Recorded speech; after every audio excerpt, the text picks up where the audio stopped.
Call an order of the Super 2 Planning County Commission. It's 222. Okay. 2-2. All right, I'll read this deal here. It's now 6:30. I call to order this meeting of Lincoln County Planning Commission. As a reminder, this meeting is being recorded. The order of events tonight will be as follows. For each public hearing, staff will introduce an agenda item and present a summary of the staff report. The applicant then be asked to explain their proposal in further detail and answer the questions from the Planning Commission members. I will then open the floor to public comment, first for persons in support of the application, and then for persons in opposition of the application. When you step up to the podium, please state your name, address, and speak clearly into the microphone. Speakers are encouraged to only address new and relevant information pertaining to the item. Above all, please be cordial to all meeting participants and refrain from side conversations and speaking out of turn. Please address everything to the board up here. If there's any questions, we will then answer the questions back out. And be cordial. Number one thing, just be nice. We will limit the public input to 5 minutes. Lastly, decisions of the conditional use permit applications are appealed to the County Board of Commissioners by submitting a letter to the Planning Zoning Office within 5 business days. All right. With that, I'd like to introduce our new Planning Zoning Commissioner, Mr. Scott Green from District 5. Scott, you want to give like 2 sentences about yourself? Yeah, thanks. Thank you, Scott Green, 23-year member, South Dakota Army National Guard. I'm a lieutenant colonel in the Guard, and on the civilian side, I'm a senior policy advisor to the Assistant Secretary of the Office of Accountability and Whistleblower Protection for the VA. So, Very nice. Thank you, Scott, and again, thank you for your service. All right, with that, we'll do a roll call. Commissioner Hogan. Here. Commissioner Johnson. Here. Commissioner Enstead. here. Commissioner Green. Here. Commissioner Scott. Here. And Commissioner Jungling is also here. All right, next is the approval of the meeting minutes. Has everyone had a chance to read them and have any changes? If seeing none, we'll ask for a motion. I'll make a motion to approve, Scott. Second. All right, we have a motion and a second. We'll do a roll call. Commissioner Hogan, Yes. Commissioner Johnson, Yes. Commissioner Enstead, Yes. Commissioner Green, Yes. Commissioner Scott, Yes. Commissioner Jungling is also a yes. Next will be the approval of the meeting agenda tonight. Mr. Brown, are any changes for tonight? No changes, Mr. Chairman. Thank you. I ask for a motion. Mr. Chairman, I'll make a motion to approve the agenda for this evening. Second, Johnson. All right, motion and second. Do a roll call. Commissioner Hogan, Yes. Commissioner Johnson, Yes. Commissioner Enstead, Yes. Commissioner Green, Yes. Commissioner Scott. Yes. Commissioner Jungling is also a yes. All right, next, we will do public input on any items not on the agenda. So any concerns or anything you guys like us to talk about that's not on the agenda, please feel free. May I approach? Yes. Good evening, Julie Van Leuveney, Harrisburg resident, obviously Lincoln County resident. Tonight, I just wanted to thank everyone for your service. I know sometimes you don't hear it enough. Chair Jongling, I want to appreciate your service to the city of Sioux Falls, for all of us who come to Sioux Falls and enjoy our lighted streets. So thank you for your service. But seriously, I do mean it, and thank you for your service to our country. One of the reasons I'm here tonight is obviously I'm kind of surprised to see this room this full. 20 years ago, as we all know, it probably wouldn't have been because we weren't growing as fast, but we are now. And so I just want to remind our commission tonight that we have a chance to instill some leadership. I see we're going to be electing officers going forward, some new, hopefully, leadership. Not that the current leadership isn't good. I don't want to make it that way. But I just want to remind you that for those residents who aren't here, and I do want to give a shout out to the IT and the web services, because this has never been the time that Lincoln County residents have ever had this much information and the ability to watch these meetings before. So I want to thank the commission to make that happen, and then also the people who actually do make it happen. So with that said, I know I have just a few minutes. I want to thank you for that. I want to challenge you. I'm going to leave you with, we know that economic development in Sioux Falls and everyone else is bringing people here. We know that our poor transportation superintendent is doing the best that he can to keep the roads going so people can keep moving. But what I'm asking you to do tonight is, because really you are the crux. I mean, we can make the laws and we can do that, but you're what really shapes Lincoln County, really. You're the ones that are going to help decide what comes here, when it comes here, and what it looks like. So I challenge you to do a good job. I expect good leadership and good things. I see good things coming. So thank you. Have a good evening. Thank you. Would anybody else have anything to mention for public input? Seeing none, we will move on. Any old business, Mr. Brown? No old business, Mr. Chairman. All right, floor is yours for public hearings, number one.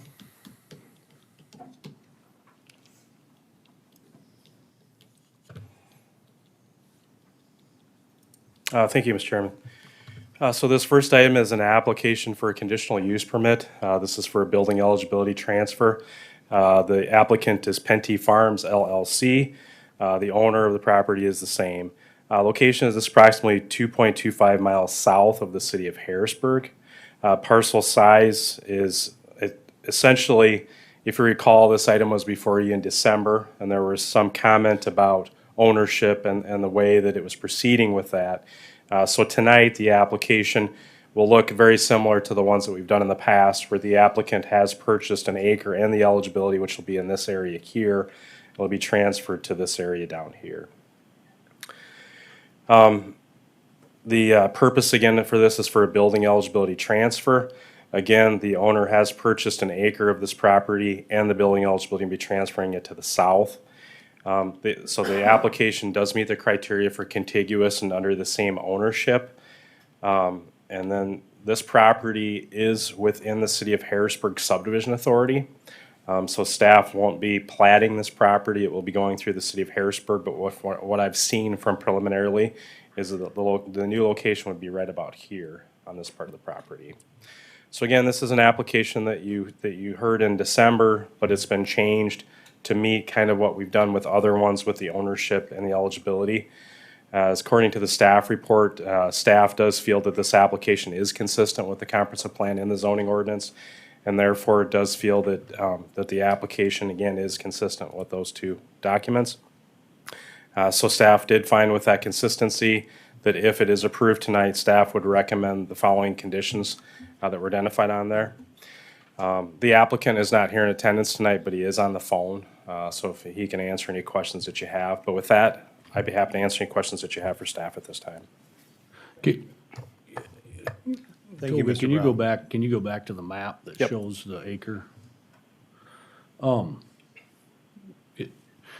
Wouldn't it have to touch the north side of that property to hook the two together? It hooks right here. So this Oh, yep, this okay, line here gotcha. is a parcel line there, Yep. so it connects right So there. Yep. so that's the parcel where it's coming from. It's not coming from the one above it to the north. Correct. Okay. Yep. And now, since Harrisburg will have the plating, have you spoke with Harrisburg? What their thoughts are on this? So it hasn't been submitted to them yet, but essentially it'll be a minor plat that they'll approve. So it'll essentially just be a placement there. One other question, Toby. What's the township's opinion on it? Do we know? So a condition that I did put on there is that the township, the access would have to be approved by a road authority. We did send notice to the township, but I haven't heard any comment back from the township, Okay. so. All right, Commissioners, any other questions for Mr. Brown? Again, the applicant is on the phone, I believe, so. Okay, thank you. All right, this time I'll ask the applicant to tell a little bit more about their application. Thank you, Mr. Chairman. My name is Brett Merkel, and I am one of the members and owners of Penty Farms, and we own that farm ground, pretty much that whole quarter section other than the acreage sites. And We have that one eligibility. We just like to move south to the corner. And it's just a better place for it, we believe. So that's our request. And Okay. by the way, the plat, the plat was submitted to Harrisburg, and they're reviewing it. They have to go through their process too, but preliminarily, everything looks fine. Okay, thank you very much. Commissioners, any questions for the applicant? I am seeing none. Thank you very much. At this Thank you. time, I'll ask anybody in favor of the application to come forward. Seeing none, I will ask anybody in opposition of the application to come forward.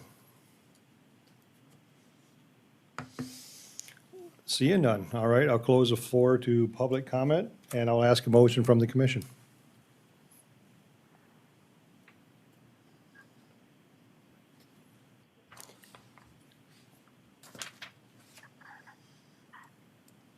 Mr. Chairman, Yes. I would move to approve the permit for the transfer of the eligibility With the with the conditions as with the found. conditions.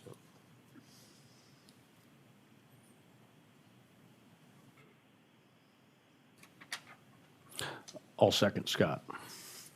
All right, we have a motion and a second. Any additional questions or discussion, Commission? You know, this is an issue we've talked about on and off, and, you know, currently this is the loophole to get through this, to move these housing eligibilities around, and, you know, currently there isn't anything that prevents people from doing it, but I'm just gonna go on record saying that I don't like it. And I don't think that this is what the intention was, when it was started, and I, again, would like to reiterate that in the future, I'd like to take a look at this issue and maybe visit on it some more as a commission, because I just don't think this was the intention of it when in 95 or 6, when we went to one per quarter, and now we're sliding these around all over the place, and we're running into more issues keeping track of where they are, how many you started with in the first place, so on and so forth. So that's just my opinion. I will support it because that's the current, I guess, rules we have right now. But morally, I'm against it. Thank you. Other commissioners? I just want to say I agree. I think we need to have a serious conversation. I agree with Eric that we need to find a way to make these, get rid of this loophole. We need to have this back to where it's supposed to be. And I'll make one more comment on behalf of the townships. I think that one of the missing things here is township approval of these. I mean, we decide that this gets to move and gets to be put on a township road and it gets approved. The township has really no say in it other than they're responsible for taking care of it afterwards. And in certain instances, I know in Lynn Township specifically, there was one just recently where it's really burdened the township by this practice of moving, you know, basically what we're doing, it's a loophole to have a rural residential area on a township road without having to go through the rezone when we're doing this kind of stuff. And so I think those are all things that probably weren't an issue even 2, 3, 4 years ago, but I think they are now. Yeah, and I agree. Maybe we'll start conversations, get that ball moving forward and see what we can do for changes and correction or adjustments.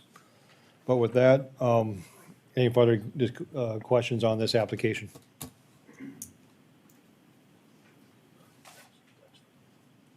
All right, seeing none, I will do a roll call. Commissioner Hogan. This is to vote yes on approving this with the conditions. Well, yes. Commissioner Johnson, Yes. Commissioner Ensted, Yes. Commissioner Green, Yes. Commissioner Scott, Yes. and Commissioner Jungling's a yes. Give me 1 second, do some paperwork here.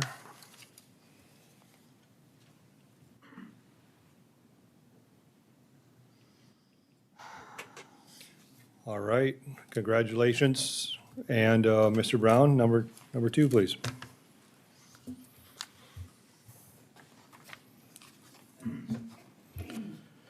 The second item is an application for conditional use permit for a public utility facility, specifically a fiber hut. The applicant is Alliance Communication. They are also the owner of the property. Location is approximately 1.24 miles southwest of the city of Harrisburg. Parcel size is approximately 30,000 square feet. I know you're going to ask, why is it not an acre? This parcel was platted a long, long time ago, so it is a lot of record essentially for zoning purposes. So it is eligible for building on it, even though it doesn't meet the acre requirement.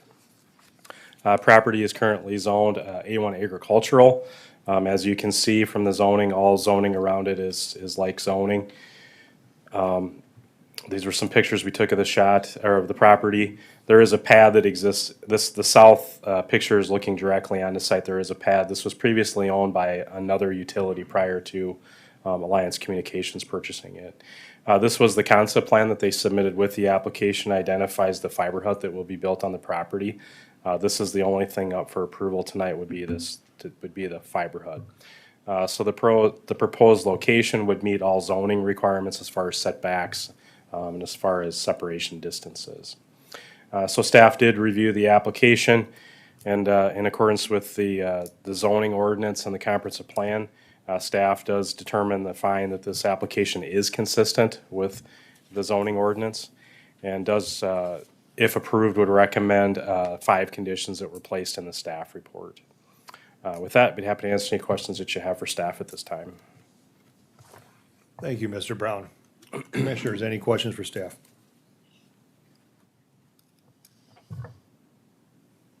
Thank you. See none? Thank you, Toby. All right, at this time, I will ask the applicant to come forward and speak on their application. Evening, Commissioners. How are we doing tonight? Good. I'm Andy Holscher with Alliance Communications, representative for Alliance Communications. And this actual fiber hut is part of a larger project that will feed North Lincoln County and be providing the constituents of Lincoln County fiber to the home in those areas. So with federal and state monies that were approved by different agencies. So the hut itself is 11.5 by 20. It's all concrete. It's there to withstand 150 mile an hour winds. It'll be anchored. So there's all the equipment will be inside. There will be nothing exterior other than maybe a heating or cooling system. Okay, thank you. Commissioners, any questions? So am I correct that there is currently no road access to it? So there is a access rate from the county, the township road. So it was owned by East River Electric prior to us owning it. They had a substation there years ago. Then we acquired the property last December. Okay, because the number 4 on the conditions is that the access to the public roads must be approved by the road authority. So I'm just making sure that you're okay with the Yep. conditions. There is an approach there already existing, so it should have all the requirements there, I would think. It looks like on the plan, there's a future plan to build a shop or office on this site also, is that? That was something just preliminary we threw in there just to see if it would fit. So we don't have any plans currently to do anything like that.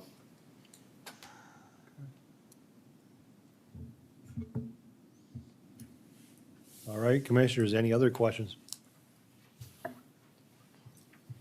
Seeing none, thank you. All right, thank you. All right, at this time, I'll ask anybody in favor of the application come forward and speak.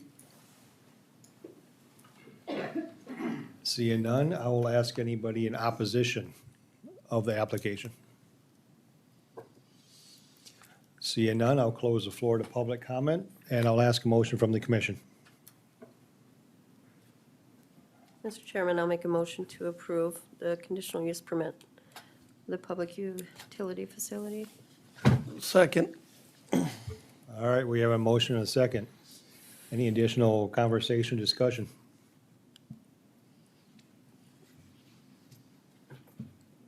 All right, seeing none, I will do roll call. Commissioner Hogan, Yes. Commissioner Johnson, Yes.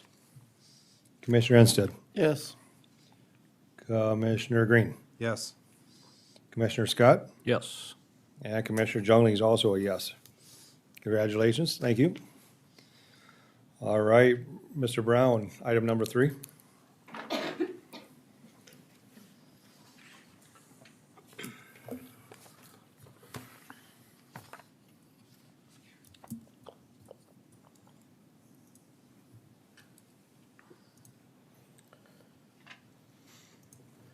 Thank you, Mr. Chairman.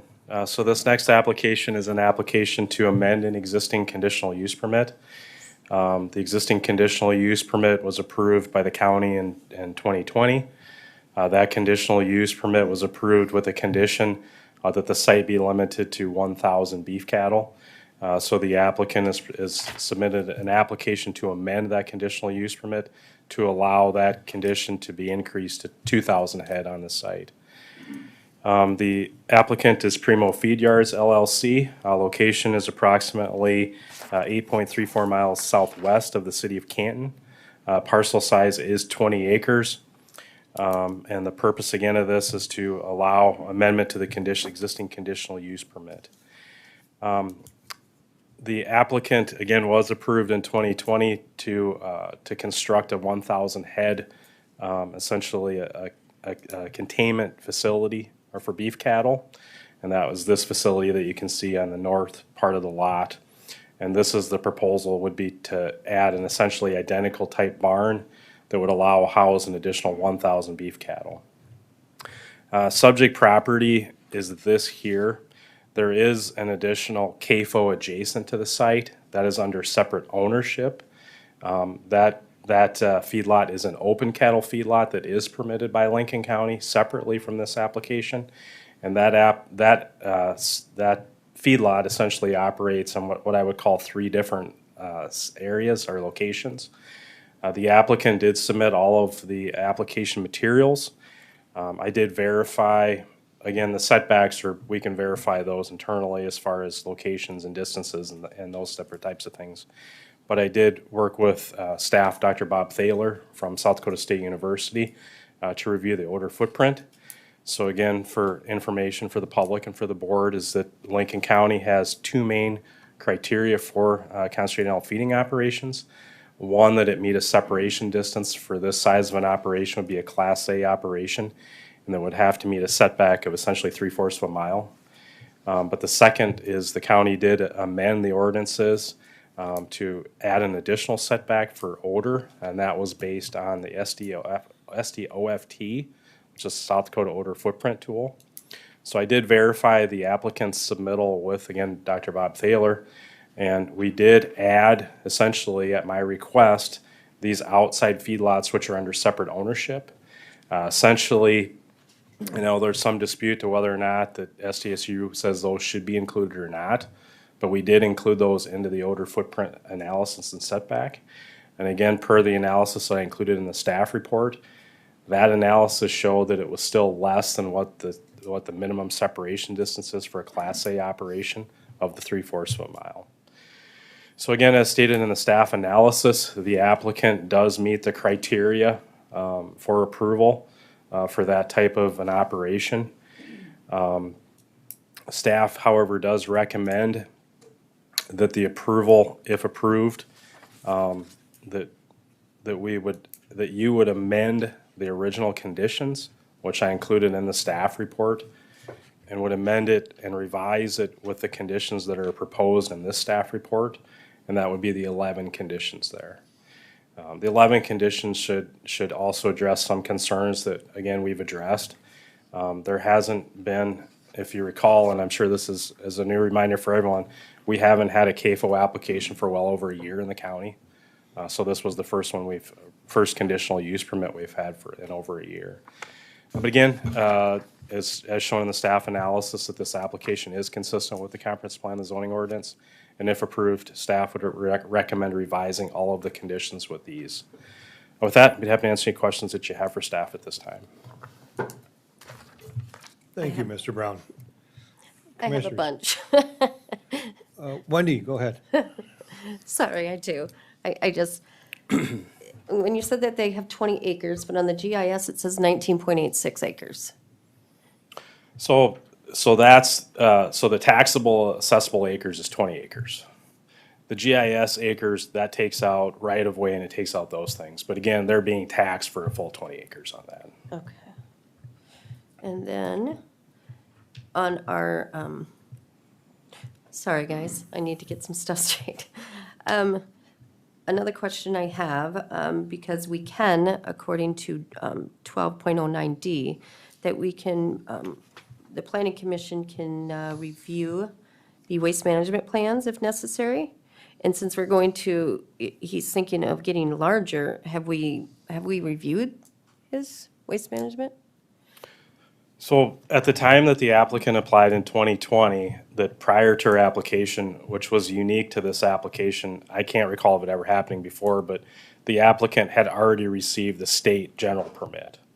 And as part of the state general permit, they had to have an approved waste management plan. And so that has been approved by the state. And essentially we adopt it as is adopted. But that plan covers essentially the two barns. It already was in place to do that. But as part of the conditions in here is that we require that it's available, that if anything changes with it, that they would notify us. Essentially, if anything changes as far as land application sites. Okay. And was there something with a water issue with the neighbor back in 2020? Yes, there was, I'll get back to it here. So this property here, and if you can see, I'm pointing at it right there. You can barely see it right there, but so there was that neighbor did approach our office, and they had at the time a well for water. They weren't connected to rural water, and their well failed. And so they had some individuals. They contacted the state, and they had some individuals look at it, and they determined that the well, had some items in it that were pollution type items. Now, the state investigated and determined it was inconclusive of what could have caused that. Could it be caused by the feedlot to the west? Could it be caused by some of the things on their site or any other types of agricultural type uses? But subsequent to that, we worked with the neighbor to try to resolve some of those issues, as well as the applicant and the adjoining feedlot also worked with that applicant. Ultimately, that property was purchased by the feedlot. Oh, okay. And so that property does have a waiver on it. Okay. Sorry, guys. Mr. Brown, does the Dr. Toller's odor footprint study, did that also include the nutrient management plan, like as far as, I think, as to what Commissioner Hogan was referring to, like when they pump these pits and things like that? Well, I mean, the SDOFT that was found to be within the reason with their management plan. Is that the way I understand it? Yeah, they're looking at the site. They're not looking at land application sites. They're not looking at, again, if in the staff analysis, I point out that really what this is, the odor prediction is trying to do is determine how many days of odor annoyance. It doesn't say that there won't be days of odor annoyance. It just says, and again, in Lincoln County, we've codified it or made it a law that it has to meet 97% odor annoyance, which again attributes to how many times per month that there's going to be days of odor annoyance with it, which is a pretty high threshold in comparison to what other counties do with that. But no, it doesn't look at land application sites, and it looks at the manure storage facility areas, and then it also looks for the new barn and the proposed barn, it looks at the total manure area, which is essentially underneath the barn, the enclosed barn areas. And the rest of the open feedlots, they measured it from outside of the perimeters of the feedlot, so it goes fence line to fence line. But beyond that, it doesn't look at how many times they pump or those kind of things. But it was found to meet all the thresholds that we, The prediction determined that it would meet the 97% threshold under the current setback, correct? All right. Other commissioners, questions for staff?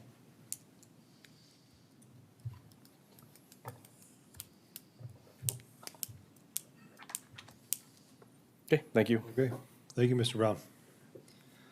All right, at this time, I will ask the applicant to come forward and speak more on their proposal. Thank you. I'm Ross Alstein with Primo Feed Yards, and met a couple of you a couple years ago, and a lot of new faces though too. So Primo Feed Yards is myself and my 10 cousins. My dad and uncle own the adjacent, or my dad and 2 uncles own the adjacent feedlot, and they allowed us to purchase the 20 acres from them if we wanted to get into the cattle business and start feeding cattle. And as a group, we decided this was what we wanted to do, and they allowed us to start this. And been feeding cattle my whole life. I've grown up on a feedlot. Love the egg industry, and we chose Lincoln County because of the need for fertilizer, for for natural, for the corn, for NP and K. There's 2 ways to get NP and K to grow crops. One is cattle or hogs, manure, chickens. The other is you can mine it, and a lot of that comes from overseas or the Gulf, and it's applied. You buy it from the co-op, and then it's applied that way. We also wanted to utilize the adjacent feedlot as like a more of a background type feedlot where we could keep lighter animals in there and move them to keep the yards looking nicer. There was a lot of, we came off of 2 really wet years the last time we applied, and there's a lot of talk of the mud and the how the yards were just looked not very good. So this was one way to be able to use the 2 yards synergistically,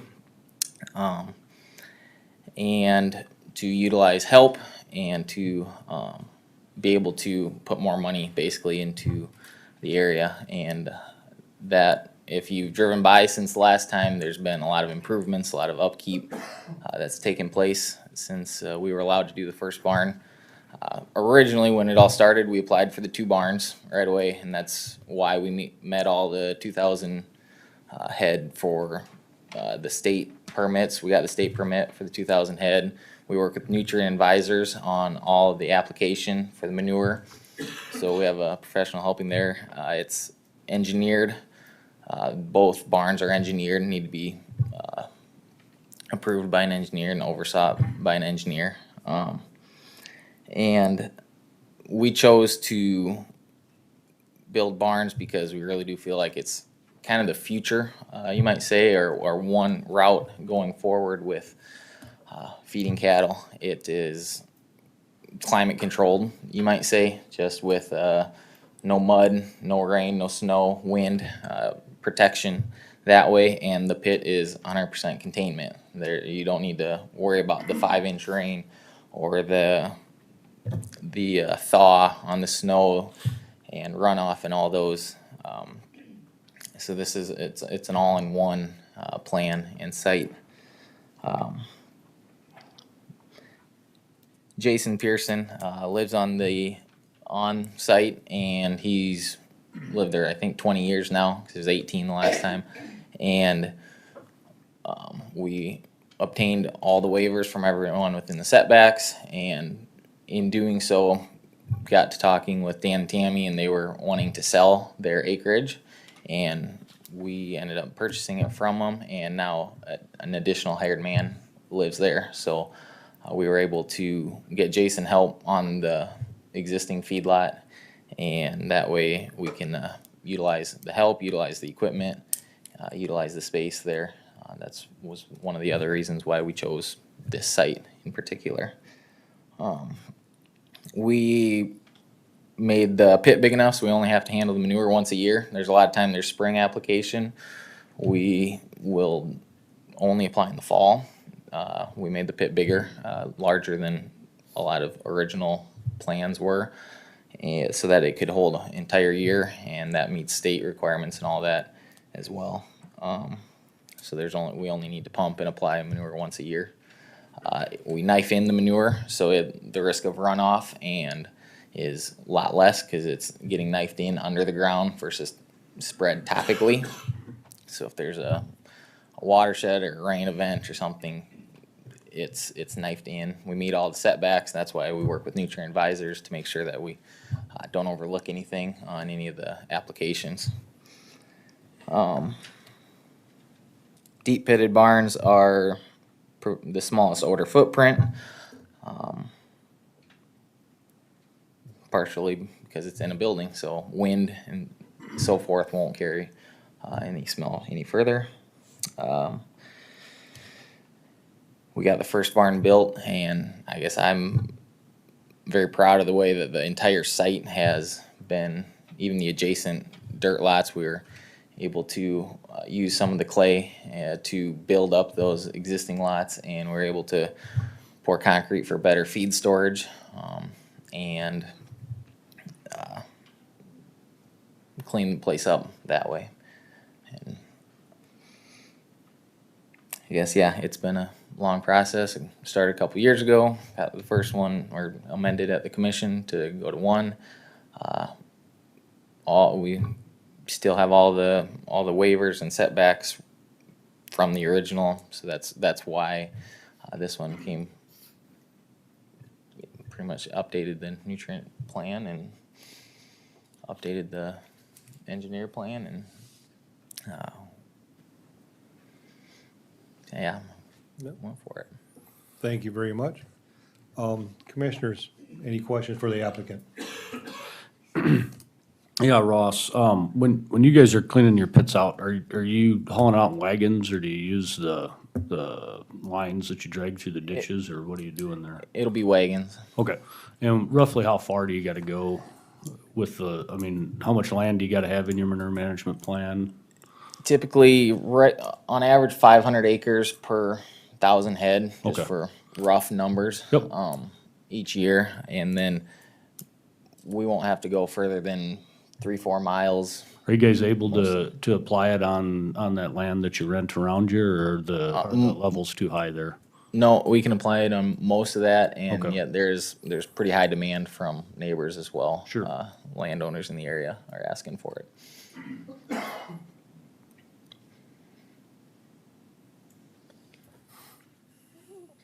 All right. One last question. What year did do you know when Holstein Feed Yards LLC purchased the adjoining property from Peterson's? I believe it was 20 years from, I think it was just at their 2002. Okay. Because Jason's been living there 20 years, and I believe he was one of the, yeah, it was right in the early 2000s. Okay. And so have you recently, now that you want to expand to 2,000, have you spoke with your neighbors? Jason went around and was letting them know that we were going ahead with the original. There was one neighbor we couldn't get a hold of. However, yeah, all the waivers were signed and everything like that. So we've been trying to get a hold of them and catch them on their way home from this. But yes, went around and let them know we're going ahead with the original, because they all signed the waiver for the 2,000 head originally, and let them know, hey, we're gonna apply for the second barn, like we originally talked when we talked to them all the first time. Okay. All right, other commissioners, questions for the applicant?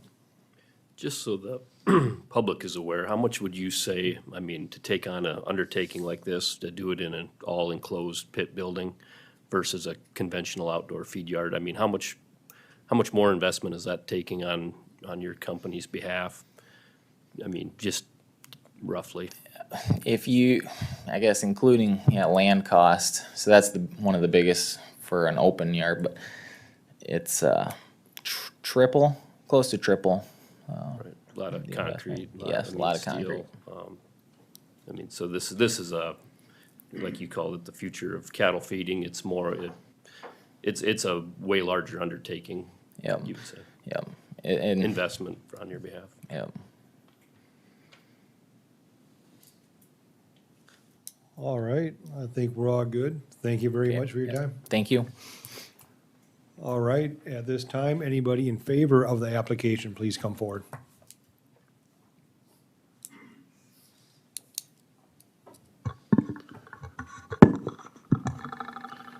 I'm Nick Rao with Pro Ag Engineering from Jackson, Minnesota. I've been involved on the project from the start, designing the pit, obtaining the state permits, and then inspecting the facility when it was built. And I just wanted to mention how well construction went, that the soils in the area are ideal. They're really heavy clay soils, so it made a really good pit foundation. It was ideal for that, so that was a good location for soil types. And just how the pit, like we talked about, is, it houses the same 1,000 head of cattle, would take 10 times as much ground on an open feed lot, so it's a lot smaller footprint. It's all covered and contained in concrete pits and covered and protected from the rain. So it really is a state-of-the-art facility, and it's really improved the condition of his open feedlot adjacent to it by having smaller cattle on that. It's really kept that a lot easier to maintain and upkeep, and it's really improved that site a lot. And since the construction of this barn, the first barn, the site has really made a lot of improvements, and it's really improved the area and the site. And if you have any questions on the structure, I can answer those, so. All right, thank you, Nick. Anybody else in favor? Yes. Good evening. My name's Andy Schulting with Nutrient Advisors out of West Point, Nebraska. We've worked with the Holsteins for many years in the area of environmental compliance and nutrient management. We had the opportunity to work with Ross and his group to write the nutrient management plan for this site. I do think it's important to point out for some of you commissioners that are new is that our original application a couple of years ago was for the 2 barns with the 2,000 head. It was a condition at that time to only build one.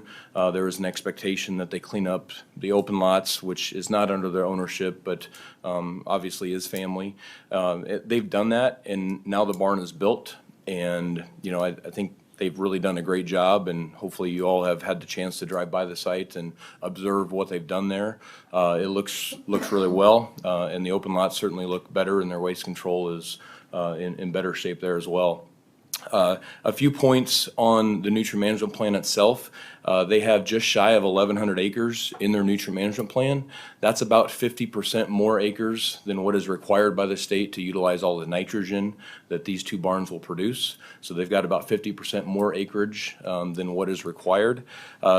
Beef slurry manure is one of the most balanced manure nutrient sources that we work with, and we work with species all across the board, from dairies to open lot beef to swine to poultry.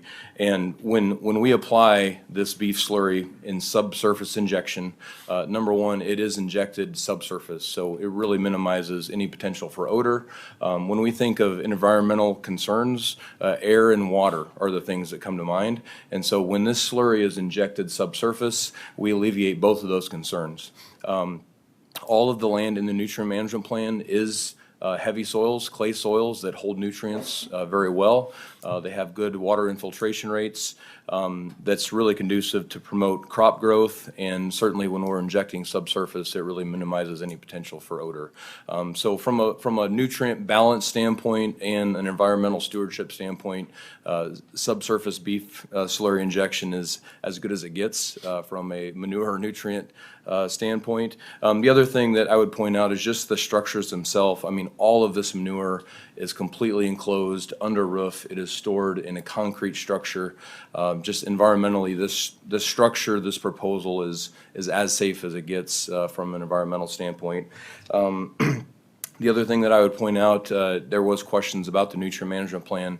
We wrote that plan. It was submitted to Toby. It's been approved by the state, and we did identify all of the setbacks that are required, not only by the state, but by your Lincoln County regulations. Those are all identified in the state-approved plan, and certainly your setbacks in Lincoln County are primarily more stringent than the state, and those are identified and mapped as part of the state-approved nutrient management plan. So I'm here as a resource. If you have any questions about the nutrient management or the environmental stewardship, that's my role, and it's a privilege to work with the Holsteins on this. So thank you. Thank you. Yeah.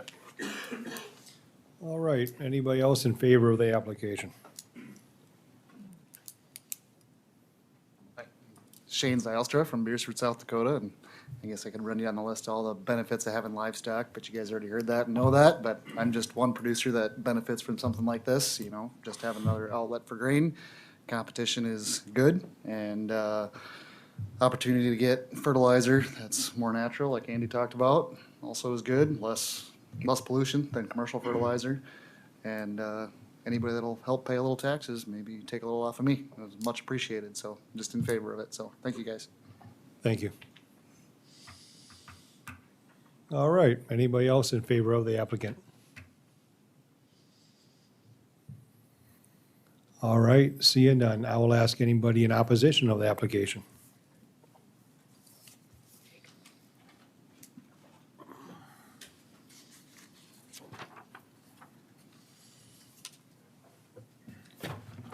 Anthony James Ventura, 47763 292nd Street. I need the overhead working, please. 1209B in the last paragraph states that a new confinement animal feeding operation is proposed where one does not exist. And so, Sorry, microphone's a little away from you. Sorry, thank you. so it states that a new concentrating animal feeding operation is proposed where one does not exist. I think that was put in the rules years ago to stop stacking of these confinements. And so once again, there's already a building, they've already executed their CUP. And they had the option to go to public referendum or go to court if they didn't like the decision of the commissioners. And now they're coming back and trying to change the rules again.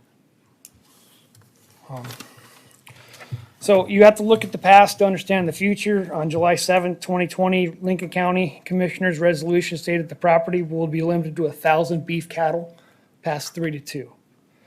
Concerns at this hearing were brought forth about densification of animals, intensification manure, odors, dust, fumes, and rodents, especially considering the non-conforming open cattle yards only 100 yards away from the barn. Now this operation is asking for an expansion of another 1,000 head of cattle. Have these concerns gone away? Not hardly. And now there's an open cattle yard to the east of the earthen base of storage of Holstein feedlot. When does it end?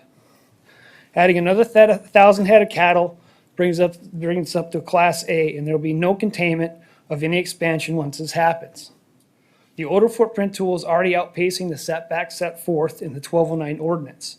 If you add all odor sources and measure from the outermost point of the feedlot to the outermost perimeter of the feedlot, I believe this has been done. 1209F states that planning and zoning can increase the setbacks to any distance. This facility per the GIS map is 19.87 acres. The original intent was to have 20 acres of usable land in case there's a complaint. So the planning and zoning could adjust and use that 20 acres as a conformity. You can't plant a tree in the center of a road. So you have to do this differently. 1209I ordinance states that a Class and B ACAFO has to have lot size no less than 20 acres. This property does not meet the requirements as it only has 19.87 acres and should be returned back to a Class C facility with 999 head. And it not only does not meet the only 20 acre requirement. At the January 4th Lincoln County Commissioner meeting, 2 letters had been received from South Dakota DANR stating that there are issues preventing them from certification due to pending receipt of revised operation and maintenance guidelines that meet requirements for the general permit of the operation. Has this been done? Is this completed? Where's the paperwork showing this certification? Was the planning and zoning director notified about that compliance completed? or was the barn populated without the South Dakota DNR certification? Citizens need to see this documentation. Is this facility asking for expansion before the other barn is certified? The mailing for this CUP was substandard. The letter stated these letters were sent out to the properties within 500 feet of the project area. Citizens receiving this letter were extremely confused as they thought the new CAFO was being built 500 feet from their home. The 1905 ordinance states the applicant on the CAFO CUP must send out a note to property owners within 1 mile of said CUP. Wording should have stated not 500 feet. There were even citizens living 3 to 4 miles away that received notice. I did not get one. Oh, I'd like to know why. This is really unfortunate, is when I brought this to Planning and Zoning's attention, no correction was made to the mailing. I have asked to see the mailing list, but as today I've still not received that information. Sloppy way to do business. The South Dakota DNR, Department of Environmental and Natural Resources, merged with the Ag Department in the state level of 2021 to form the South Dakota DANR. Unfortunately, no one in Planning and Zoning has bothered to correct this information in the ordinances. Getting letters to the South Dakota DNR does not coincide with the ordinances referencing South Dakota DENR. So South Dakota DENR has really no authority in the current ordinances. Housing eligibility surround this piece of property and are again not being protected. Future sons and daughters of farming landowners will see their dreams of farming and building homes disappear, and Lincoln County puts the rights of CAFO owners before their long-standing land rights. Farm fields with housing eligibilities must also have to sign waivers before a CAFO can be allowed to be built. When will this change? A vote today no is saying that Lincoln County needs to correct the issues with errors in carrying out ordinance for CUPs and permits. A vote no on this expansion is a vote for the community and long-standing generational farms. Excuse me, Ethan, your 5 minutes is up, I'm sorry. Thank you. All right, anybody else in, go ahead, sir. Ernest Strutmeyer, 28503 474 Avenue, Worthing, South Dakota. Sorry, you said Brookings, South Dakota? Worthing, South Worthing, Dakota. okay, apologize. Hearing aids. We're talking about the engineering and so on the pit of these barns. And I've heard that there's some of them that they've got where they put a rubber liner in them. My question is, if this existing barn that's been put up and the one that they're proposing have liners in them, or if they're poured concrete and that's the existence of it. That's a question I have, and I'd like to get an answer to it when you can. And as far as the where the feedlots were and the open feedlots, apparently those, I think the name was Sanders, those people that lived there, they had their well contaminated, which was runoff. Kind of got a pretty picture painted here, but it was actually runoff from the feedlots that went into their well and contaminated it. So they ended up having to go to get rural water brought in. And in settlements, apparently, they ended up getting bought out. So that's why they have that other place there that that they acquired, that other property where they have that hired hand or something now. But I'd like to know what the pits are going to be, if the pits are lined with a rubber liner or if they're just poured concrete. Thank Okay, you. we can ask that. Thank you, Ernest. Anybody else that's in opposition of the application? Paul Paulson, 1309 West Murphy Drive in Sioux Falls, South Dakota. Myself and my family own the half section to the east of the feedlot. Down to, we own from the road that goes between the outside lots down to the church and the park. That's been in the family since 1871, when my great-grandfather homesteaded there. So the fourth and fifth generation own the farm. the fifth and sixth generation own the homestead site. And just a little background so you know how deep our roots are down there. One of the main concerns I have is if any of our family would ever want to build out there, because we would have, I'm assuming there'd be, I haven't checked it out, but there should be 5 building eligibilities there. And I own a quarter, my wife and I own a quarter just a mile south of the feedlot. And I don't know how many descendants they are here, but we're talking 30 to 40 descendants. So it could be very likely that somebody might want to build out there.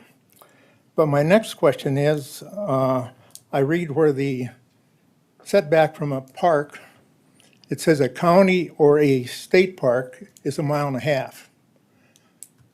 The park at our church has been there since 1945. It's probably never been designated as a county park, but it is a public park. Church services are held there all through the summer from before Memorial Day to after Labor Day, outside. Very well attended. 4th of July celebration is held there at the Mo Parish Park. So there's just a lot of activity there. And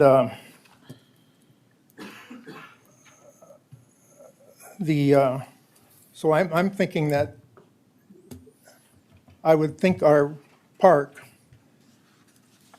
has been, should be, if it isn't, it should be grandfathered into a community park or a county park, because it's on the, I'm sure you can find a lot of data on that. And I just don't believe there's any benefit for this feedlot to be enlarged for our area down there, because the Mo community is a community, well-established, a lot of longtime residents live in there, and I would urge you to reject this. Thank you. Thank you, Paul.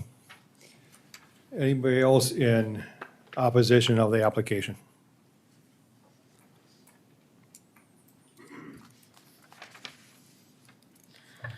My name is Dr. Faye Fossum. My address is 48071 289th Street, Canton, South Dakota. My family has also been part of Mo Parish. My dad's grandfather homesteaded the farm. I'm the 4th generation to own the land, and I'm the 3rd generation to live on that land.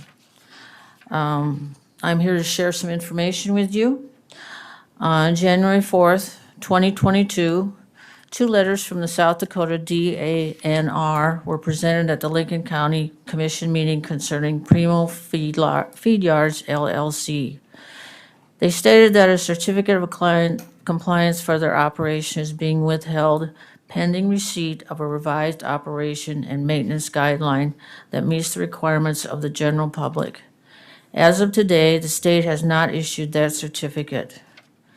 According to the Planning Commission consideration staff finding, a CUP will be issued for the construction of another 1,000 head barn contingent upon the receipt of the following, which states that this facility shall have coverage and continuous compliance with the general permit from the DANR.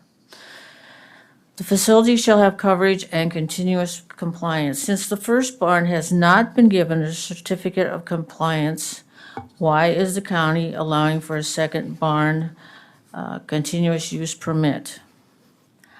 On October 19th, 2021, Mr. Holstein received this from the Livestock Services Program. And it says, the certificate of compliance for your operation is being withheld pending receipt of a revised operation and maintenance guideline that meets the requirements of the general permit for your operation.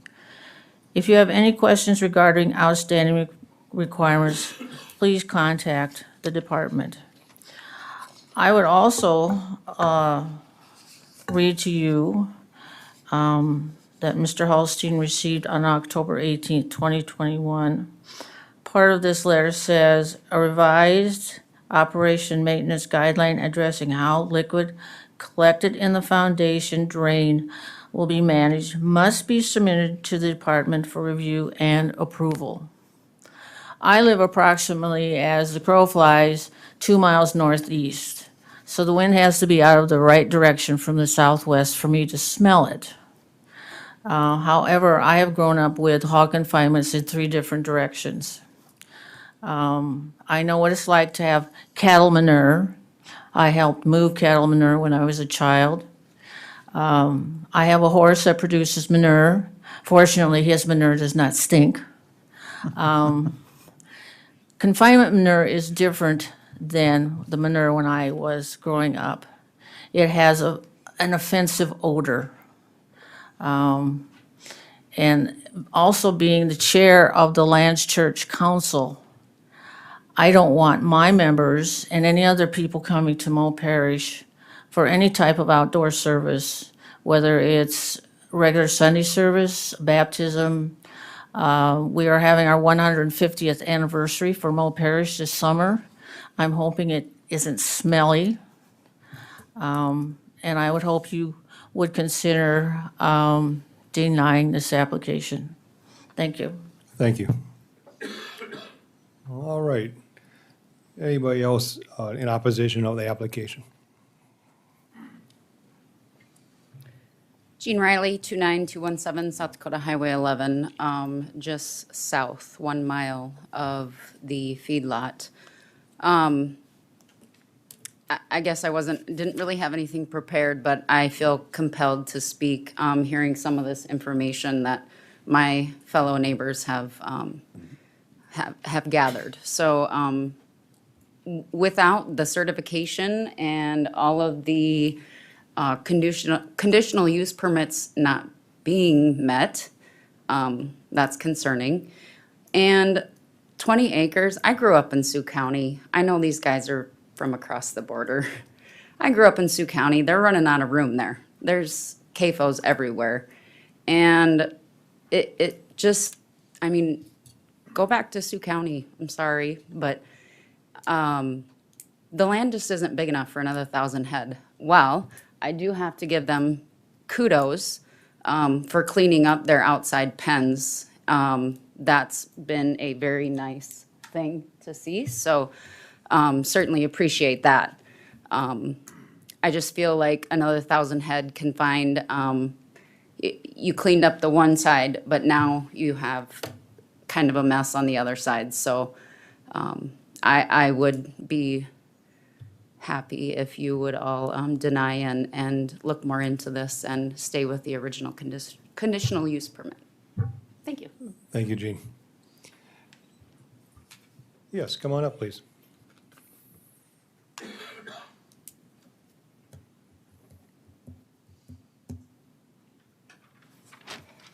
Thank you for your time, you guys.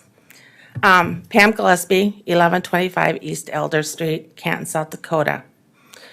Me and my husband own the property east of this section of the proposed expansion of the feedlot. The address there is 29064 480th Avenue, Canton, South Dakota. Our farm has been in the family for 122 years.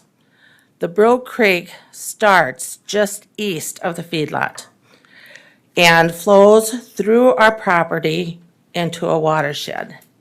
And I have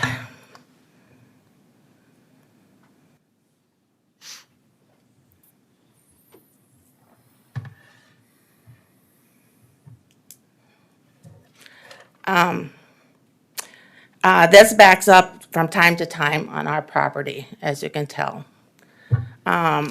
This would just be south of our acreage there, that on our farm. The picture was also taken around the same time that Saunders well was contaminated. And we do have a tape, if nobody knows what that was about, if you want to listen to it. So, Lands Church, which is just a little over a mile south, has been there for 150 years. Also, the Mo Parish Park, which has been there since the mid-40s. We have church services in the prayer garden all summer long. And during the COVID time, we actually did services outside for the longer period of time. And we did the service on the FM station so we could stay in our cars. There's also weddings, baptisms, picnics, 4th of July, through the spring, summer, and fall. I have been a member there all my life, and I'd hate to see the more expansion on the feedlot and ruin the things for the church and the park and our community. I am opposed to the expansion of 1,000 head of cattle, and I ask you to vote no on this expansion. Thank you for your time, and I do have one more picture.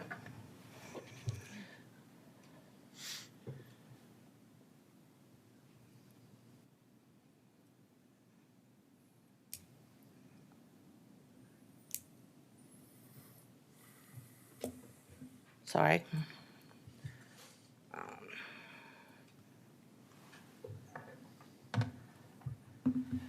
That is our Outdoors with God, which is down at the park, which has been there for years and years. And as you can see, right there is where the feedlot is at. So it really, isn't that far away. There's a little closer picture of that. So, we have spring, summer, and fall, activities are taking place out there. Thank you. Thank you, Pam. All right, anybody else like to speak? Yes, sir.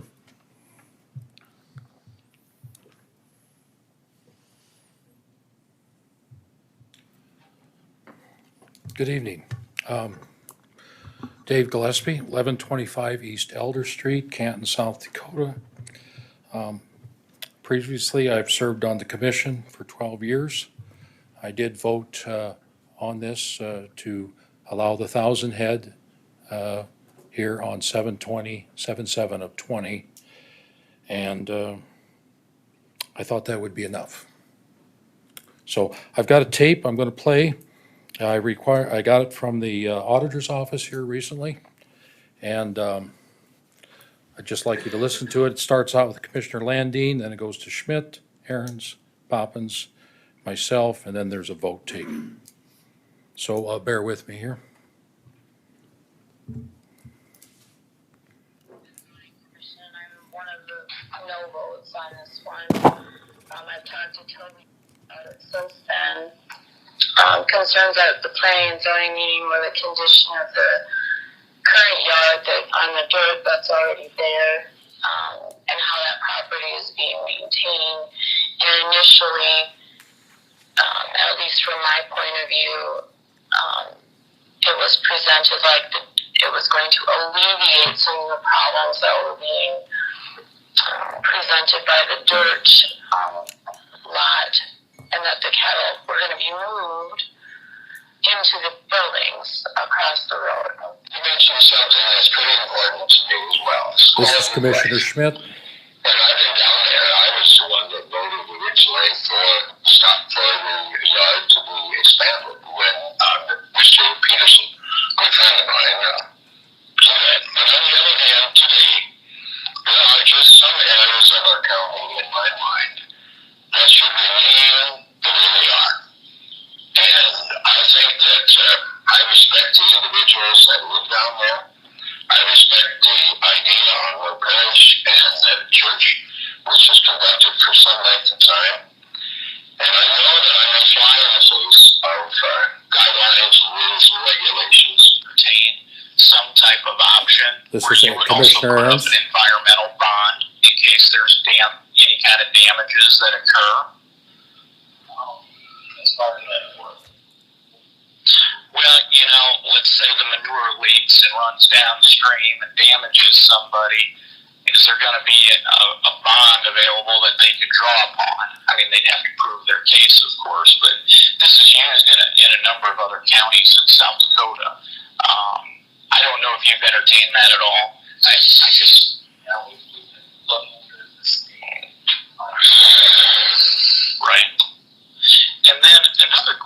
had was things that affect their life on a day-to-day basis. But I would Commissioner say that, Poppins? at least one commissioner on what areas we take, revise that on here and approve what our setbacks are and what our rules are, what we're supposed to abide by, and so that everyone can be on notice as to what the playing field is like. It seems like it's met the criteria. I have yet to have an argument that dictates that something that they've done in the application is invalid. We've had our planning and zoning board approve it on a 5-2. I'm very sympathetic. I grew up in a rural church, but those rural churches were founded on ag as well.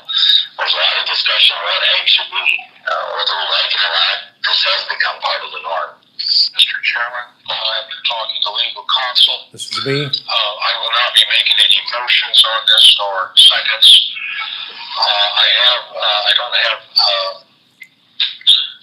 have a conflict of interest in this. I do plan on voting. I really don't have a conflict of interest in this. I do plan on voting, however, and I do represent these people down here, and that's where I stand. I'll leave it at that. And we have the vote. For discussion on the motion now, Mr. Chairman? Yes, discussion on support. If the producer, obviously we can't have discussions outside this hearing, but if you would have came and said, yes, I'll embrace this idea of an environmental bond, put my money where my mouth is to protect the environment, I could have went to the 2,000. But I want to see progress, and I want to see movement, and I want to see producers succeed, but at the same time, we got to balance it with the other folks. Question. We're ready to. Sean, please call the roll call. Commissioner Landry? Excuse me, Dave. Commissioner Schmidt? Hold it. Yeah. Thank you. 5 minutes. Okay, all right. Thank you. I think you knew the vote outcome on that, so. Excuse me? 3-2, yeah. Yep, okay. Yeah, to the 1,000 head, so. Thanks for clarification. Yep. All right. Anybody else in opposition of the application?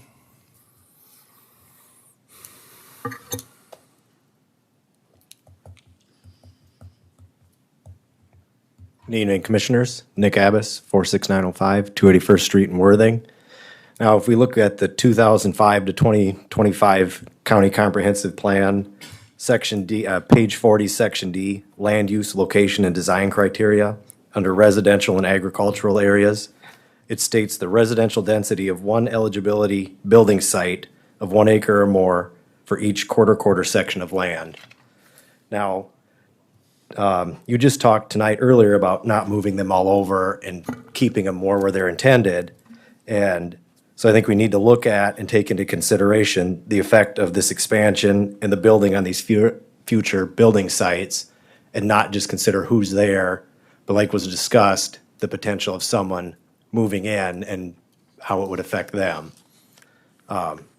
So that was my point. And then I was wondering for a clarification whether they had stated if they were knifing in or surface spreading the waste.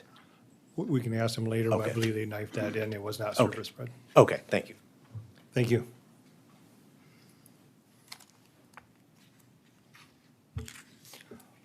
All right, anybody else in opposition of the application? All right, nope. Yes, please, thank you. Dylan Paulson, excuse me, Dylan Paulson, 29129 480th Avenue. In that circle, my property is in that circle. This was my uncle that they own the half section. My family does. I own the acreage. I worked for Barcade for 12 years. I hope I'm not losing any friends here, Ross. But I just wanted to say that I'm not in favor of the expansion. I was asked to sign the waiver the first go. I did not sign the waiver. I think they moved some property lines or did something.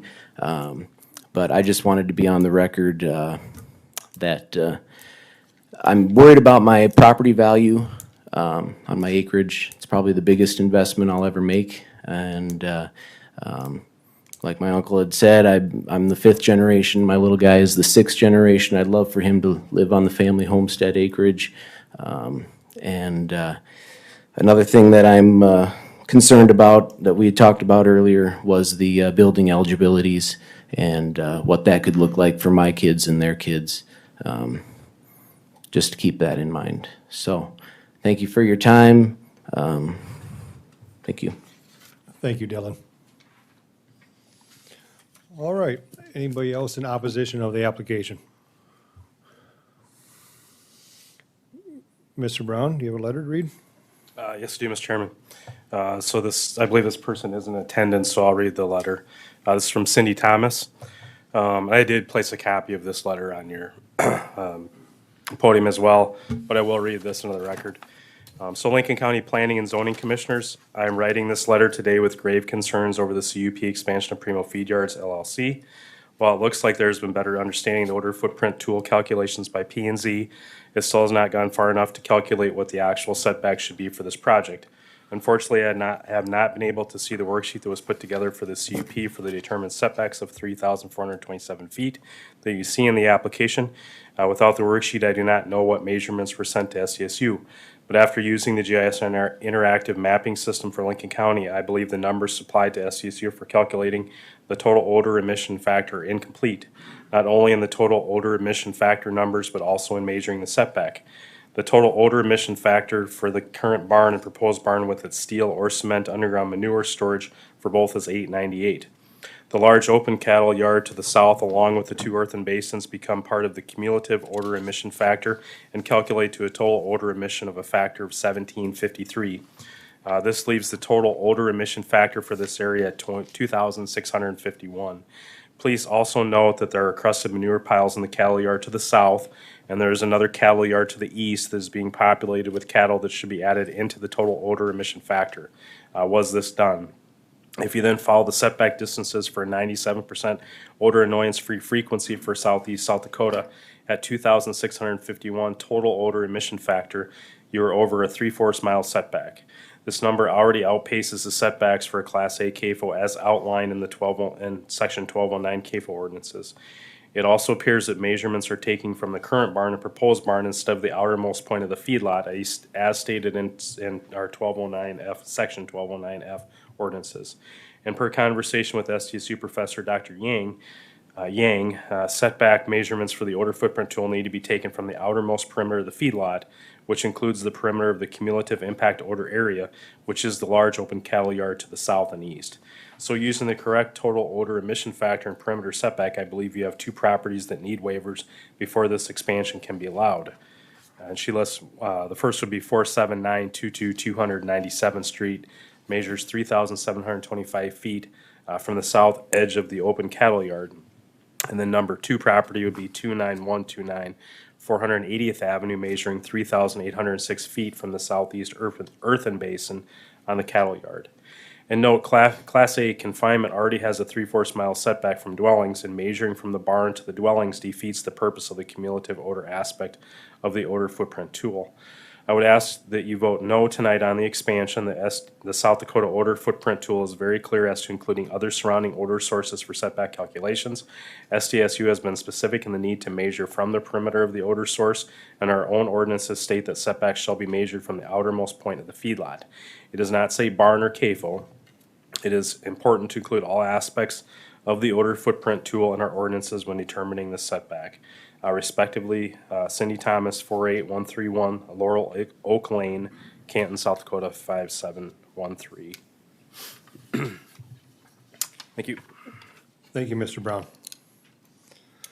All right, with that, I believe everyone's had their moment, so I'll close the floor to public input. And I'll ask a motion from the commission so we can have a discussion.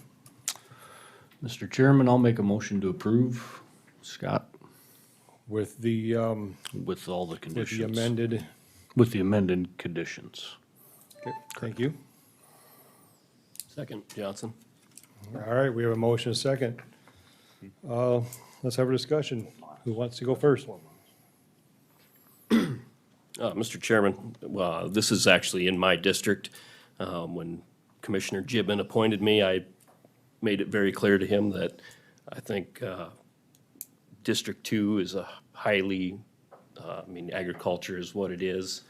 I think it really goes against, whereas people might have specific problems with this one when it does meet all the findings, backed up by a lot of the, backed up by Dr. Bob Toller, for instance. You know, he's won national awards for his work on this type of thing. You know, the extra overhead that this group is taking on by running it as a enclosed confinement barn with, it ensures clean water runoff. They can control when they handle the manure. I would seriously suggest that they do so in a way that helps out the folks with the neighboring churches. Let's maybe try to stay off of the weekends, maybe even Fridays, just to be good neighbors there, I guess. But I guess I will be voting in favor of this. Thank you. Other commissioners? Yeah, so I voted yes on this the first time it went through. And, you know, I too live down by these guys. They are right in between two of my farms. And so I go back and forth there quite often and see what they're up to. And I will commend you on all the hard work you've done, and you've cleaned it up. You guys did a lot of work this summer. It looks real nice when you go by there. And as far as your new facility, I think it looks awesome, and you guys are doing a good job. There was a comment that, I forget who it was from, that maybe it didn't look so good on the north side of the property yet, but just by looking, I don't think they've quite finished everything there, and there's probably some dirt work to do and so forth. But near as I can tell, a lot of the opposition we got at the last time we heard this was just what it looked like to the eye when you drove by. And I feel like these folks have done a really good job and put a lot of work into cleaning that property up this summer. And so I think they've done that, and they want to be good neighbors. I know Jason, and he does a good job, and I think having a little extra help is going to help him, and they're going to be able to keep it the tidiness a little bit. You know, as we talk about these acreages, and I'm going to get a little windy if that's okay, Jerry, but as we talk about these acreages, and it's something that I'm passionate about, because currently acreages have a whole bunch of protections from livestock and from farming and so on and so forth. But facilities like this and you know, facilities like Shane's have very little protection against acreage encroachment. And it's something that I think is unfair. I use the example that I could go buy a piece of property today that meets all the setbacks currently, and I would have to go through this whole process that these folks have had to go through and have time for public comment and so on and so forth. And I could get that all done, and tomorrow somebody could build an acreage across the road, and now you know, I haven't met my setbacks if I haven't built it yet. And without any notification. And so I can appreciate that people are worried about future acreage sites that might be valuable, that maybe they won't be able to sell, and so on and so forth. But I've asked many times too, if somebody can give me an example of a property that has decreased in value based on its proximity to a livestock operation. And I keep pretty good tabs on land values and real estate values in southern Lincoln County, and I'll be honest with you guys, I can't see where it makes any difference at all. And so we hear that a lot, that, well, I'm worried about my property values going down, worried about this. I visually can't see that, not with the way land's selling right now in our area, not with the way acreages are selling. Actually, I think, if anything, everything is accrued in value, and it really doesn't matter where it's at. So I think that argument is, I just don't think it holds much weight. As far as the odor, like I said, I live in this neighborhood. I drive by this place quite frequently. I've got a farm a mile south of Land's Church, and so going back and forth between those places. And for whatever the reason, I don't smell it. I don't think there is a huge odor problem. And I think that with the confinement building, that even makes the odor, if there is an odor problem, even better. What I do wonder sometimes, and I have sympathy for the people at Lands, and if they are smelling an odor smell, the one thing I do notice when I drive down there is there's generally a big stockpile of manure, kind of in the middle of the section there, and so maybe that's what you're smelling too. I don't know. So I think with that, it's somewhat unfair to blame it all on this when there is other manure in the area, coming from a different feedlot, I would assume.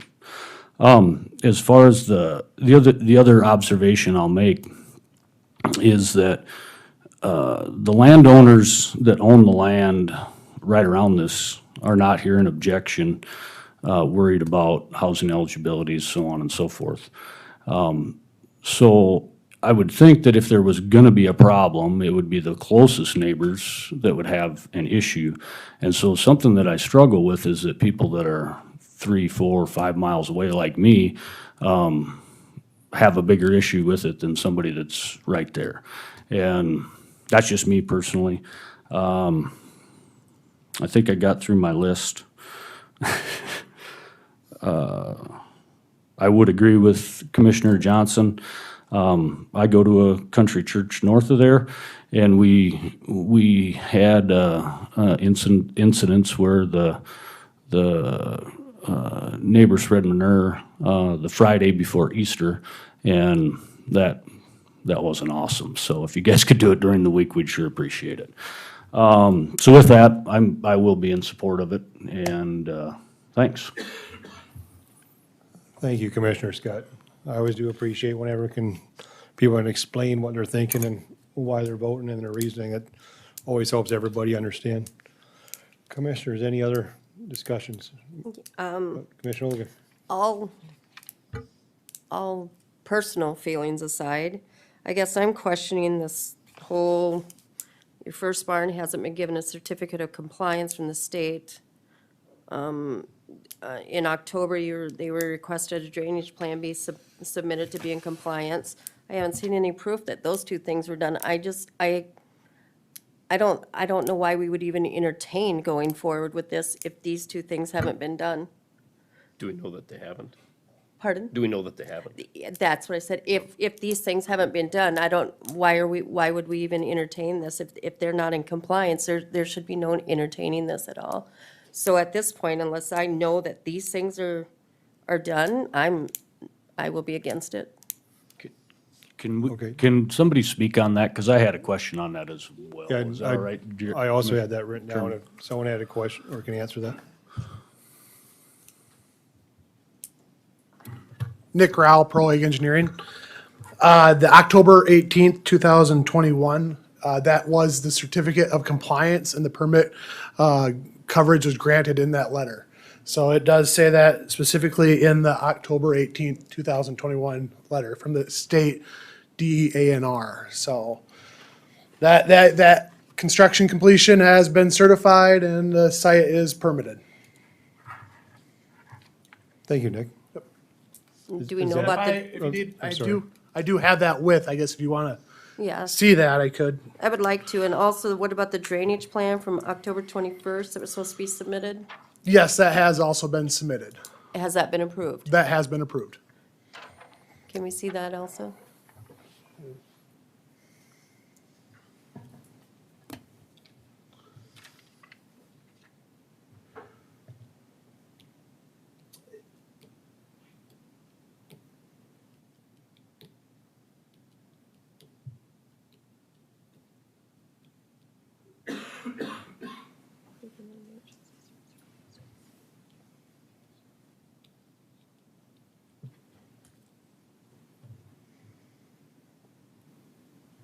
It's listed right here. I don't know if you want me to read that here. or- Acres of drainage area.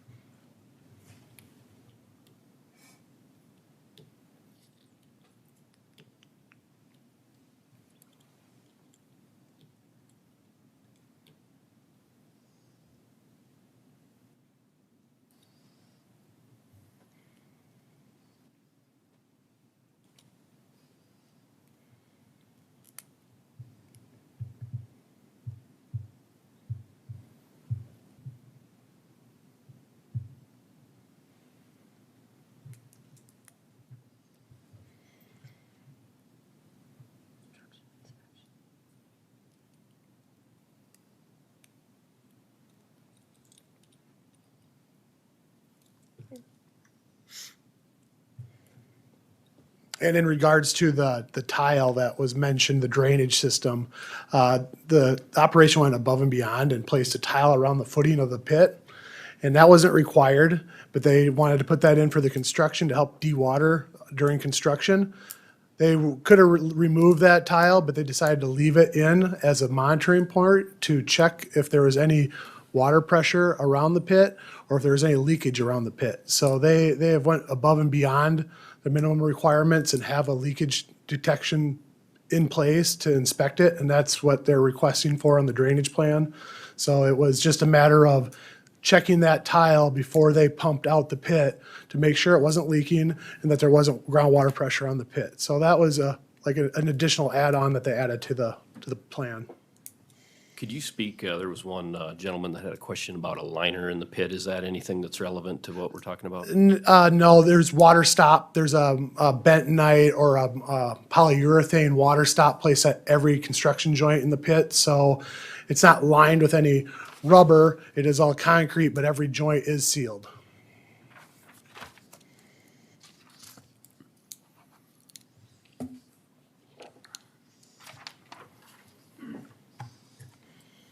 Any other questions?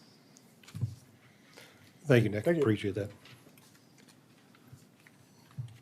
All right, Commissioners, additional conversation? So I do have a question, you know, being new to this, you know, when we start talking about, you know, I heard a comment from one gentleman, usable acres versus, so GIS 19.86 acres, taxed acres, 20 acres. So when we start having conversations about permitting based on what I read in here, having it say 20 acres, but not necessarily specifying 20 taxable acres or 20 usable acres, historically, based on the commission, you know, I just want to make sure that we're not setting a precedence where we start, you know, if there's other rules that say 1 acre, but all of a sudden it's 0.9 acres, you know, that we take that into consideration as you know, we move forward with this. You know, to me, I tried to go through and see where it talks about density area yards, and, you know, it says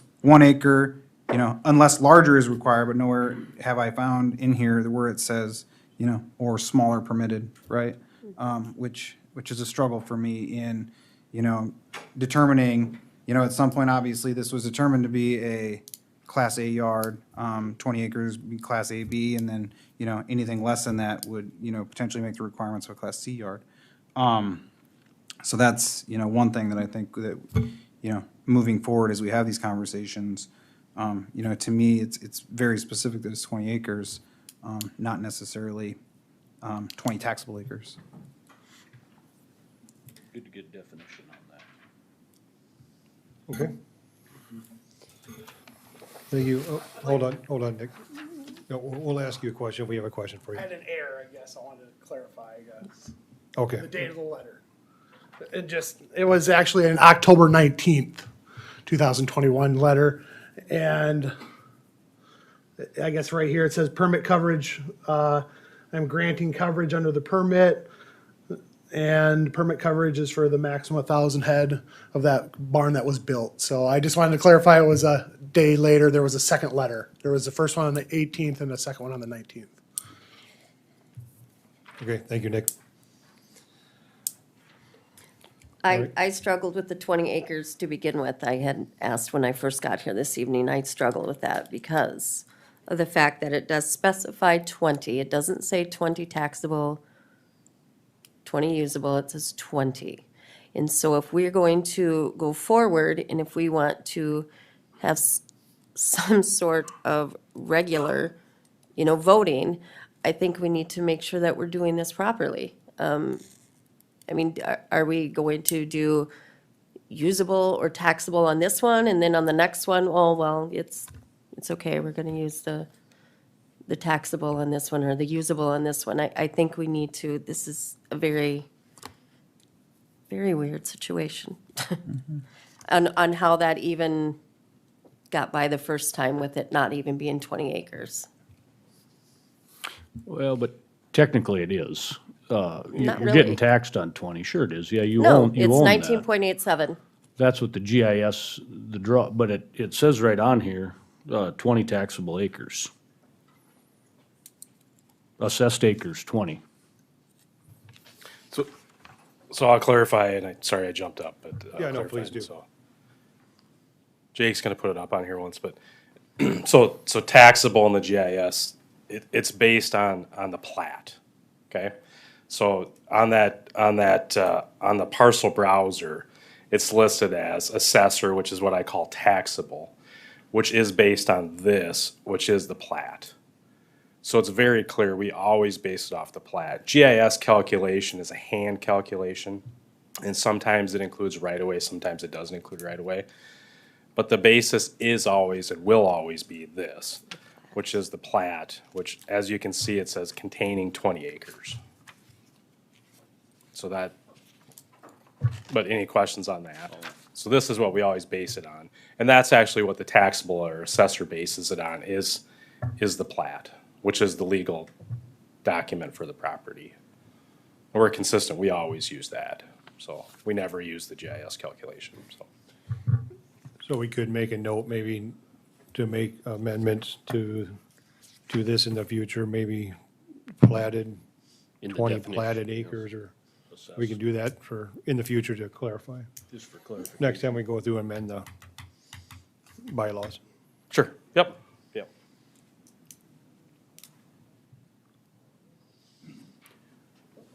Mr. Chairman, if I could just, one more thing, on a personal note, and kind of to piggyback on Commissioner Scott's discussion about values of acreages and things like that. For the citizens that are here, I live within 2 miles of a CAFO in the southwest part of the county in Delaware Township that's many multiples the size of what this group is putting together. And I've recently both sold and constructed a new residence and had subsequent appraisals, and I can say that the presence of that CAFO had no effect on my property values.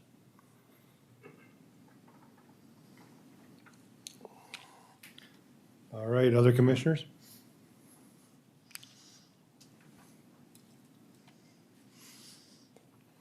All right, I did have a number of questions myself, but they've been answered throughout the discussion. Yeah, the certificates was a question I had, but we saw the letter right there where they were approved for the 2,000 head and buildings were certified, so that answered all that. Future land use, I do feel for that, since I have some stuff, not around there, but, similar, but I also have a hard time holding back someone's present operation for something that could happen in the future, which would be, it could be 1 year, it could be 5 years, it could be 10 years, where this group is ready to do a quality installation right now, so that's one of my thoughts on that. Also, all the waivers have been signed, so it is legal by everything, and it does meet setbacks. Yeah, I understand, 100% understand what neighbors think and feel, but I don't see any reason not to approve this. All right, if there's any other discussion, we sure can keep talking if everyone's okay, we'll Do a roll call. Okay. Roll call, and this is to approve with the conditions. Commissioner Hogan, No. Commissioner Johnson, Yes. Commissioner Ensted, Yes. Commissioner Green, No. Commissioner Scott, Yes. and Commissioner Jung is also a yes. Thank you much. Next order of business is the election of the planning and commission officers. So per the bylaws, Toby, is this, do you read this or do I do this? You can read it. Good, I love reading stuff. Per the County Planning Commission bylaws, the officers Planning Commission shall elect amongst ourselves a chairperson and a vice chair, elected for 1-year terms at the second meeting of each calendar year. There shall be no term limits imposed on either the chairperson or the vice chair. The elected officers of the Planning Commission must be elected from the appointed Planning Commission members. Currently, the chairperson is Jerry Jungling, myself, and the vice chair is Eric Scott. So at this time, we will take motions to nominate chair and vice chair. So I'm just gonna go ahead and say I appreciate everything you do, Jerry. And I think you do such a good job. I would like to make a motion to make you chairman for another year. Second. All right, we have a motion, a second. Any discussion? I think in past years, we previously moved up vice chair to chair and continued the rotation. I realize that the commissioners decided, which I didn't agree with, to keep theirs. I just think that's dangerous. I think we need to always, not that you did a bad job, I've learned a lot. I've learned a lot from everybody. But I just think that's not a good precedent to set. I don't think the commissioners set a good precedent, and I don't think that's a good precedent to set here. It's continued to move up in rotation, and I don't believe it should stop now. Toby, do you have a history you can share with that, with what Commissioner Hogan stated? I've only been here with Commissioner Pashby and then myself. I don't know how many terms he served. So when I started, I think it was Chairman Monty DeRusso, and Monty had been chair for a number of years. Oh, that's right. I forgot what Monty is. And then when he went off, then Commissioner Pashby was on for, I believe, 2 years, I believe. And then you were appointed. But going back, it typically, I think Chairman DeRusso was chair for at least 5 or 6 years straight. And then I think before that, Commissioner News was, I believe, chairman for about that long too. So it's hard to say what precedence is, I guess, but there's nothing in the bylaws that state that you can't be reelected as chair or vice chair. So I guess I'll state that as it's stated as you read. So. All right, thank you.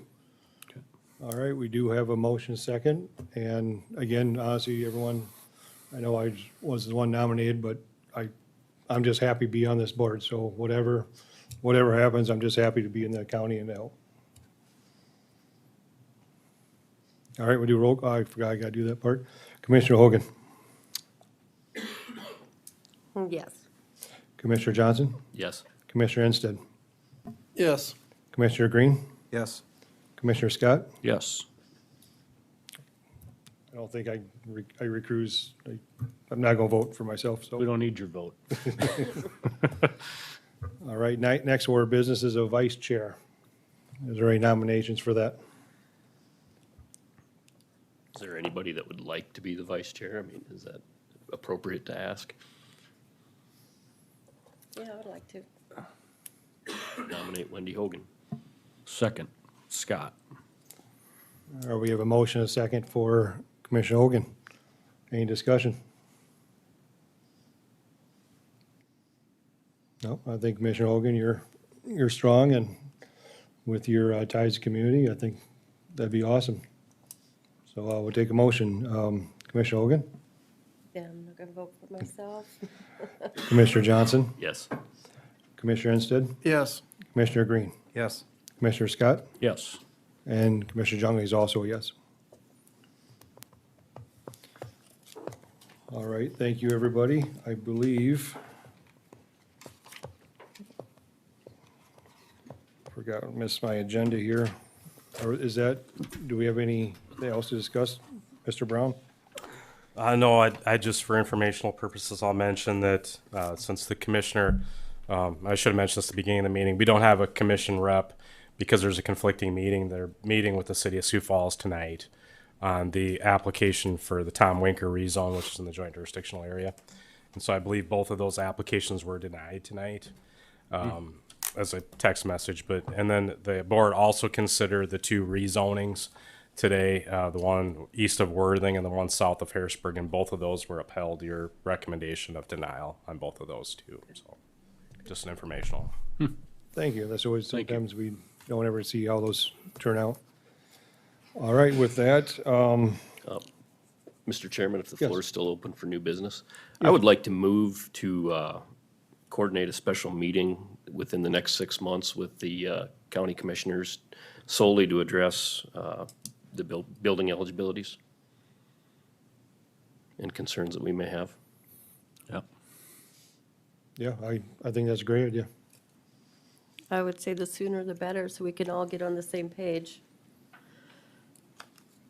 But does that also include the Sioux Falls being some of ours fall into, to make sure we're all, being we're in their expansion area also, that to bring us all to the table to make sure we all have a common understanding? I think that would just be us, Mr. Brown, or would that be joint? Well, I guess the first step is I'll probably put it on the agenda next month just for an internal discussion of the planning commission and then see where that heads and then determine what we'll proceed with after that, if that's acceptable. Okay. Yep. Okay, that sounds fair. Thank you for that suggestion. Thanks for doing that. All right, with that, any other new business? Sorry, Mr. Chairman, I forgot one thing. So also tonight, you would have alternates for the board too. Yes. And so your current alternates would be Monty DeRusso and Ron Elbers. And again, there is practice with that where it's once you've met your term limits, then typically we have those, you serve an extra 2 years to be alternates. But our last two planning commission members resigned. They didn't complete their full terms. And so we couldn't. So Ron and Monty have been alternates for, I believe, probably 4, 5, 6 years. Monty didn't even return my call because he probably thought I was asking him to come to a meeting tonight. But typically we don't have a practice beyond that. So that's one thing that separates us. We have bylaws very clear about how we do that, but with alternates, you're allowed to appoint them. So I guess my recommendation, I did talk to Ron and he did say he's willing to continue to serve on it. And then we come up with a plan probably after that to figure out how we're going to fill those positions. So Is that appointment by the chair or by the commission? by the board. Okay. Yeah. So I make a recommendation, we reappoint Monty and Ron Elbers as alternates for the planning commission. I'll second Scott. All right, motion is second. We'll do a vote. Commissioner Hogan? Yes. Commissioner Johnson? Yes. Commissioner Ensted? Yes. Commissioner Green? Yes. Commissioner Scott? Yes. And Commissioner Jungley is also a yes. All right, with that, I make a motion to adjourn. Have a second? I'll second Scott. All right, all those in favor say aye. Aye. Against? Thank you, everybody.